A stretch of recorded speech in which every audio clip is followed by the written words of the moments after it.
Hello అందరికీ ఈరోజు మన ఛానల్లో వచ్చేసి 7 శనివారాల వ్రత పూజని ఎలా చేసుకోవాలి, విధానం ఏంటి, ఏ స్తోత్రాలు చదువుకోవాలి, ఏ నామాలు చదువుకోవాలి అన్నీ క్లియర్గా కూడా లాంగ్ వీడియోలో నేను మెన్షన్ చేస్తాను.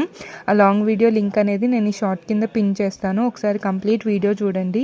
మీకు ఆ పిండి దీపాలు ఎలా చేయాలి, నైవేద్యం ఏమేమి పెట్టాలి, పూజ విధానం ఏంటి, మనం ముడుపు ఎలా కట్టుకోవాలి అన్నీ కూడా క్లియర్గా చెప్పాను.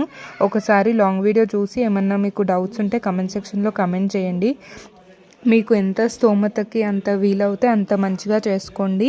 మీరు భక్తి శ్రద్ధలతో చేసుకుంటే సరిపోతుంది. మీకు దగ్గర ఎక్కువ పలహారాలు అవి పెట్టడానికి స్తోమత లేదు అనుకుంటే మంచి భక్తి శ్రద్ధలతోటి మనస్ఫూర్తిగా ఈ పూజ అనేది చేసుకోండి. కంపల్సరీ మీకు ఈ 7 వారాలలోపు మీరు కోరుకున్న కోరిక అనేది నెరవేరుతుంది. చాలా మంచి పూజ, నిష్టగా చేసుకోండి. అండ్ ఈ వీడియోలో మీకు క్లియర్గా పూజ ఎలా చేసుకోవాలి, పూజ తర్వాత పిండి దీపాలను ఏం చేయాలి, గుడికి ఎప్పుడు వెళ్ళాలి అన్నీ క్లియర్గా